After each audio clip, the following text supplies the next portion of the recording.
उपचुनाव में भाई सरफराज आलम जी को अल्प समय मिला था क्षेत्र की विकास के लिए, लेकिन अल्प समय में उन्होंने जो काम किया, अररिया का एक एक जनता, यहाँ का प्रतिभाशाली युवा और माताएं और बहनें उनकी कार्यकाल को देख चुका है, विकास की को देख चुका है। क्योंकि उससे पहले भी जब मरहूम तस्लीमुद्दीन साहब इस क्षेत्र का नेतृत्व कर रहे थे, दुर्भाग्य रहा हम लोगों का, यहाँ का जनता का, कि ऐसे विकास करने वाले तस्लीमुद्दीन साहब बीच में ही हम लोग को छोड़ गए।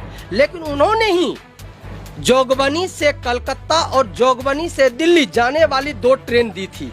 उनके बाद आज तक आप लोग भी जान रहे होंगे, प्रति 10 दिन पर पेपर में न्यूज छपती है कि फलाने डेट को फलाने मंत्री जी उद्घाटन करेंगे। ये लिफाफाबाजी क्यों? मैं जानना चाहता हूं भाजपा के लोगों से, ऐसा खबरी लाल आपने किसको पाल के रखा है जो मीडिया में ऐसा न्यूज को बार बार प्रति 10 दिन में छपाते हैं? इसीलिए मैं कहना चाहूंगा कि भाई सरफराज आलम को जो काम करने का अल्प समय मिला था, जनता उसी काम को देखना चाहती है मजबूती के रूप में। यदि सरफराज आलम जी को हमारे आला कमान टिकट दे के भेजती है तो यहाँ की जनता, यहाँ का कार्यकर्ता मजबूती से उन्हें चुनाव जिताने का काम करेगी। नमस्कार, मैं हूँ महक और आप देख रहे हैं इस वक्त की खबर। जैसा कि लोकसभा चुनाव की तैयारी में सभी राजनीतिक पार्टी उम्मीदवारों के ऊपर निगाहें डाले उम्मीदवारी के चुनाव पर लगी हुई है, इधर बिहार में आरजेडी जन विश्वास यात्रा निकालकर लोगों का विश्वास जीतने की कोशिश में लिए। देखिए अररिया जिले में क्या कहते हैं युवा आरजेडी नेता, देखें। जैसा कि आप राजद के जुझारू युवा और कर्मठ नेता हैं और जन विश्वास यात्रा में आपकी भागीदारी भी जबरदस्त देखी गई, तो इस रूप में लोकसभा जो चुनाव आने वाला है उसको किस रूप में आप देख रहे हैं? आगामी लोकसभा चुनाव को महागठबंधन का सरकार बनते हुए रूप में मैं देख रहा हूं कि अररिया के साथ साथ बिहार के 40 का 40 सीट महागठबंधन के उम्मीदवार जीतने जा रही है। तो राजद की क्या तैयारी हो रही है? आप राजद की तैयारी के बारे में आप जान ले। हमारा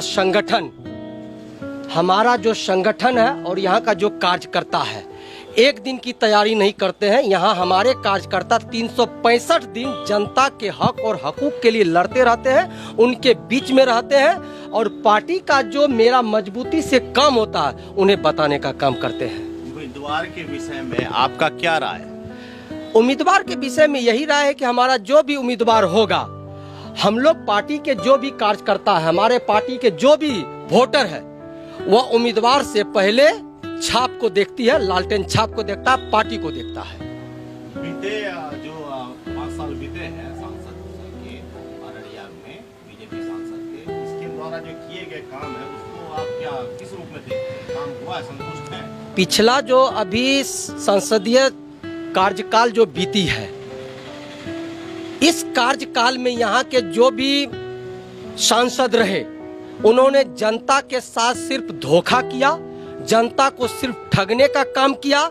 केंद्र की एक भी योजना उन्होंने अररिया के किसी भी विधानसभा के किसी भी गांव में देने का काम नहीं किया। सिर्फ झूठ का पुलिंदा लेकर के उन्माद फैलाने का काम किया है। जनता जो चुनाव में जाएगी वो तो अपना मुद्दा समझ रही है, चुनाव का मुद्दा क्या होगा जनता अपनी मुद्दा खुद समझ रही है। आपके नजर में चुनाव का मुद्दा क्या होगा इस बार? हमारे नजर में नहीं, हम लोगों का, राजद का एक ही मुद्दा है, विकास की मुद्दा, काम की मुद्दा, युवाओं को रोजगार देने की मुद्दा, माता और बहनें की सुरक्षा की मुद्दा। हम लोग जो काम किए हैं 17 महीना में, बिहार की आवाम इस बात को जान गई है कि जो नीतीश कुमार 17 साल में बीजेपी के साथ रह करके जो काम नहीं किया, हमारे नेता आदरणीय तेजस्वी प्रसाद यादव जी के साथ रह करके 17 महीने में उन्होंने काम करके बिहार की जनता को दिखाया है और जनता चाह रही है काम करने वाली सरकार आए बिहार में। 17 महीना में आपका सरकार जो है, राजद की सरकार है, 17 महीने में कौन कौन से ऐसे कार्य किए?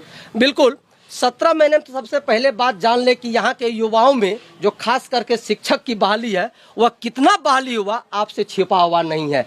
आप ये भी देखते होंगे कि आज शिक्षा के क्षेत्र में कितनी बातें चल रही है। शिक्षक जो पहले जब नीतीश कुमार बीजेपी के साथ थे तो शिक्षक क्या कहते हैं, विद्यालय से ही गायब मिलते थे। अब शिक्षक की जिम्मेदारी क्या बन रही है कि सुबह में उन्हें 9:30 बजे विद्यालय पहुंचना है तो वह 9 बजे तैयार होकर के रेडी रहते हैं और शाम के जितना भी उनका समय है वह विद्यालय में अपडेट रहते हैं। उसके बाद क्या कहते हैं, आप जाकर के हॉस्पिटल में देखें, सारी चीज आपको अपडेट मिली होगी। हमारी सरकार ने हर क्षेत्र में काम किया। जन विश्वास यात्रा जो आपकी निकली, उससे क्या फायदा आपको मिलेगा? जन विश्वास यात्रा के क्रम में संपूर्ण बिहार का जो जनता ने एक सैलाब के रूप में उमड़ा है अपने नेता को देखने के लिए, अपनी नेता को सुनने के लिए। आप देखे होंगे कि कहीं भी जो नियत समय था हमारे नेता का पहुंचने का, इतनी भीड़ थी रोड पर कि गाड़ी धीरे धीरे आगे बढ़ता गया और हर जगह विलंब हुआ। तो इस जन सैलाब से आप समझ सकते होंगे कि तेजस्वी जी के प्रति बिहार की जनता की क्या विचार है।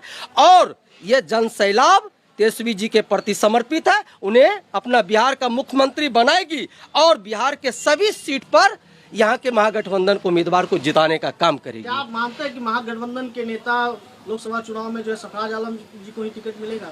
नहीं, मैं नहीं मानता हूँ। मेरा कहने का तात्पर्य ये है कि हमारे आला कमान जिस भी कैंडिडेट को यहाँ पर चुनाव लड़ने के लिए भेजेगी, यहाँ का कार्यकर्ता उन्हें जिताने का काम करेगी। लेकिन सरफराज आलम जी का कार्यकाल जो रहा था थोड़ा सा रहा था, उसे एक बार और संपूर्ण समय मिलता तो विकास की गंगा बहती।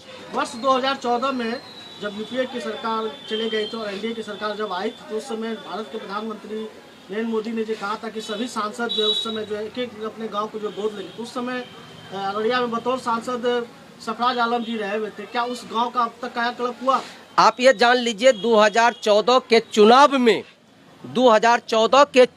में जब मोदी जी को भाजपा के लोग मानते हैं कि उनकी लहर थी, तो आप जान गए होंगे कि उनकी सारी लहर अररिया में ही आकर के धाराशाही कर दिए थे आदरणीय तस्लीमुद्दीन साहब ने। कुछ भी नहीं चली थी।